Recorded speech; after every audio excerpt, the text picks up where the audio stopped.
I didn't disappear in a dramatic way. I didn't run away. I didn't change my name. I didn't vanish overnight. I stayed exactly where I was. And slowly, I stopped being there. That's the part people don't understand. Disappearance doesn't always involve distance. Sometimes it happens while you keep showing up. While you answer messages. While you sit at the table and nod at the right moments. From the outside, nothing was missing. From the inside, almost everything was. I used to think disappearing meant abandoning your life. Packing a bag. Leaving people behind. Becoming a mystery someone might one day try to solve. What I did was quieter. I abandoned myself. It started with exhaustion. Not physical, emotional. The kind that builds when you keep adjusting without ever resting inside who you are. I learned how to function on autopilot. How to respond correctly. How to meet expectations without questioning whether they still belong to me. At first, it felt temporary. Just a phase. Just stress. Just adulthood settling in. That's what I told myself. I kept thinking I would come back to myself once things slowed down. Once I had more clarity. Once life felt less demanding. But life doesn't slow down. It fills the space you give it. And I gave it everything. I stopped noticing my own reactions. When something upset me, I swallowed it. When something excited me, I moderated it. When something felt wrong, I explained it away. I became very good at not needing much. People admired that. They called me calm. Grounded. Easygoing. Someone who didn't make things complicated. I didn't correct them. Because complicated people ask for space. And I had learned not to take up any. Over time, my inner world went quiet. Not empty, muted. Like soundproof walls slowly closing in. Thoughts still happened, but they no longer demanded action. Feelings still appeared, but they no longer insisted on being heard. I mistook that silence for peace. I didn't realize peace doesn't make you feel absent from your own life. The strangest part was how little resistance there was. No one asked if I was okay. No one noticed I had stopped sharing anything real. Conversations stayed shallow and efficient. Relationships became maintenance routines. I showed up. I just didn't arrive. One evening, I caught my reflection in a dark window. Not in a dramatic way. Just a passing glance. And for a moment, I didn't feel recognition. Not shock. Distance. Like seeing a stranger you vaguely resemble. That moment unsettled me more than fear ever had. Because fear means you're still invested. This felt like neutrality. I realized then that I had been disappearing in plain sight. Removing pieces of myself one by one because they were inconvenient, intense, or too difficult to explain. I didn't want to burden anyone. I didn't want to demand anything. I didn't want to risk being misunderstood. So I became easy to understand. And impossible to know. The more I faded, the smoother life became. Less conflict. Fewer questions. Less friction. People adjusted effortlessly to the version of me that required nothing. That should have alarmed me. It didn't. Because when you disappear slowly, the silence feels normal. I stopped imagining different futures. Not because I was content, but because imagining felt pointless if I wasn't going to act on it. Desire became something theoretical. Something I observed in others. I told myself that wanting less was maturity. But wanting less didn't make me wiser. It made me smaller. I wasn't unhappy in a way that justified change. I was functional. Reliable. Present in all the ways that could be measured. Inside, I felt like an empty room with the lights still on. The thought that finally broke through came unexpectedly. If I disappeared completely, who would actually notice, and what exactly would they miss? That question wasn't self-pity. It was clarity. Because I realized people would miss my availability. My reliability. My role.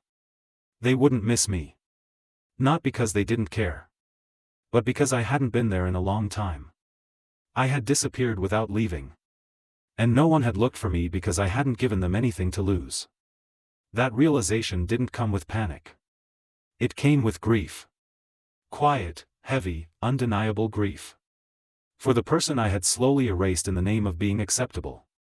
For the voice I had trained myself not to use. For the life I had kept running without ever stepping into it. I understood then that disappearing doesn't require distance. It only requires silence. And I had been very quiet for a very long time. Once I understood that I had disappeared without leaving, I started noticing how carefully I maintained that absence. Not consciously. Habitually. I noticed how often I answered questions without actually responding. How easily I deflected attention with politeness. How quickly I redirected conversations back to other people. I had learned to exist in the margins of my own interactions. It wasn't humility. It was erasure practiced until it felt natural. I realized how deeply I had associated visibility with danger. Being seen meant being judged. Being misunderstood. Being asked to explain myself. Being exposed to disappointment, mine or someone else's. So I chose the safer role. I became the background. The dependable presence that never required adjustment. The person who could be counted on without ever being counted in. I told myself this was selflessness. That I was making things easier for others. What I didn't admit was that I was making things easier for myself. Because being invisible means never being challenged to show up fully. I began to see the cost of that choice in subtle ways. I felt it in conversations that ended without leaving a trace. In relationships that functioned smoothly but lacked depth. In how rarely anyone asked what I wanted, and how rarely I volunteered the answer. I had trained people not to ask. And I had trained myself not to offer. The internal breakdown wasn't loud. It wasn't emotional. It was structural. Like realizing a building you've lived in for years has no foundation, only routines holding it upright.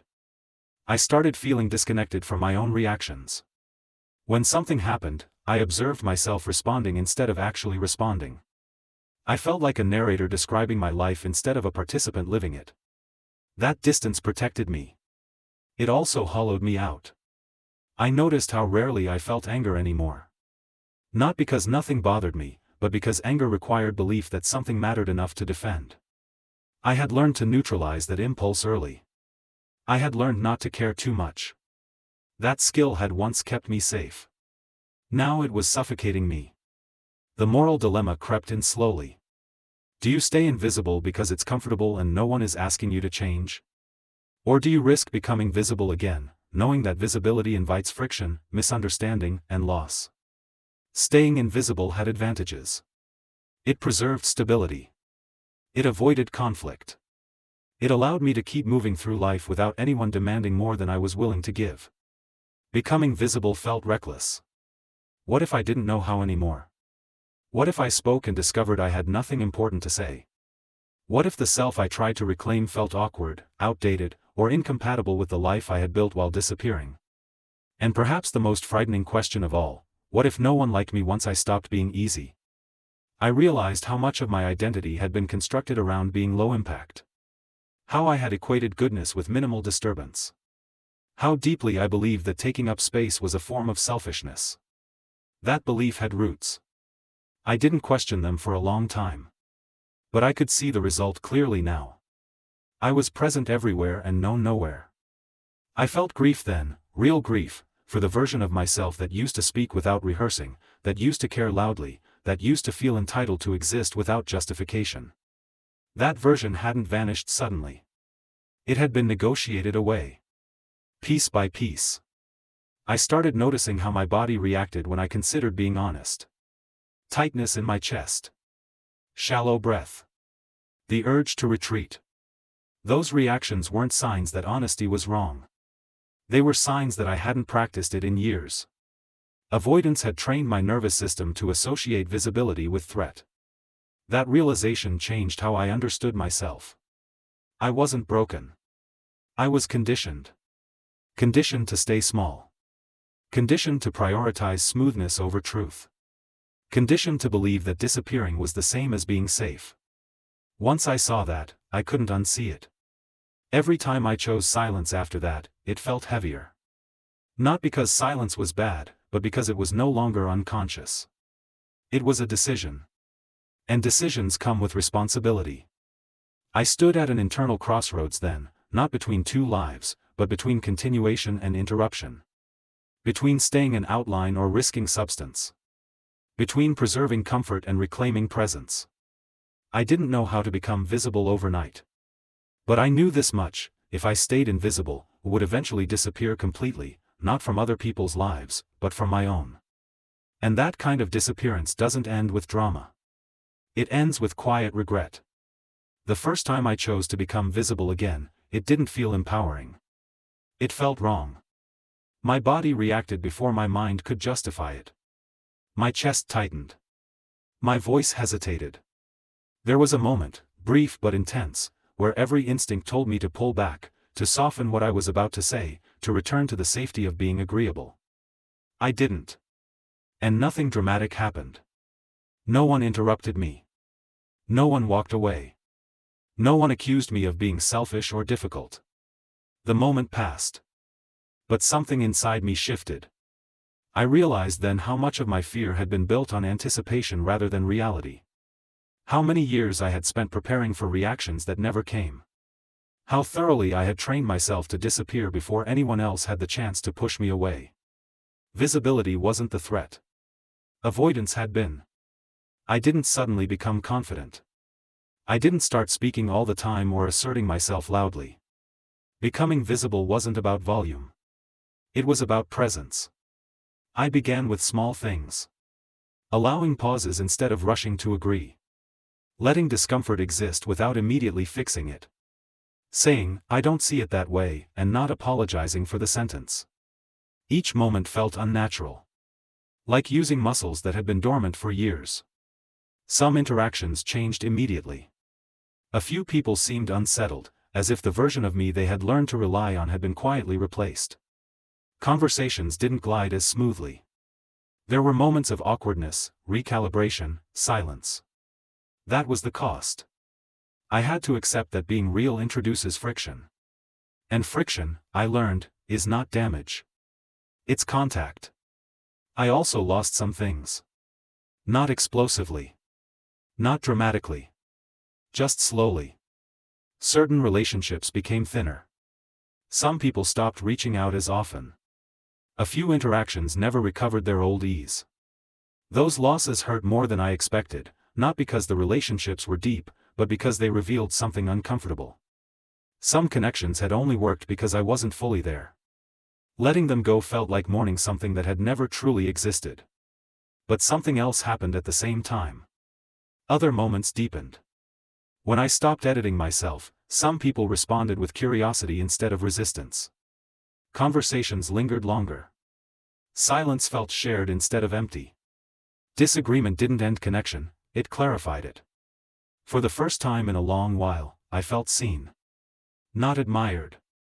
Not validated. Seen. That sensation was unfamiliar enough to be unsettling. I realized how rarely I had allowed myself to be witnessed without control. Without shaping the narrative. Without minimizing the parts of me that felt inconvenient or unpolished. Being seen required surrender. Not to others, but to myself. The internal changes were quieter but profound. I noticed how my body felt when I didn't suppress my reactions, steadier, less tense, less exhausted. I noticed how fatigue shifted. I was still tired sometimes, but not drained in the same hollow way. Effort felt cleaner when it wasn't spent hiding. I began reclaiming preferences I had forgotten I had. Small things. What I enjoyed. What I avoided. What drained me. What energized me. These signals hadn't disappeared, I had just learned not to listen. Listening again felt like learning a language I once spoke fluently and had let rust. I also felt grief more sharply. Grief for how long I had been gone. Grief for the years I had lived as a shadow of myself. Grief for the voice I had quieted because it seemed easier than explaining it. I didn't rush that grief. Because grief was proof that something in me had survived. And survival, I realized, isn't the same as living. Living requires risk, not of catastrophe, but of presence. I understand now how easily people disappear without leaving. Not through trauma or escape, but through long-term accommodation. Through the belief that being easy is the same as being good. Through the habit of choosing comfort over truth so often that truth loses its urgency. I still feel the pull to disappear sometimes. To smooth things over. To retreat into old patterns when tension arises. Those instincts were built carefully over years. They don't vanish. But now I recognize them.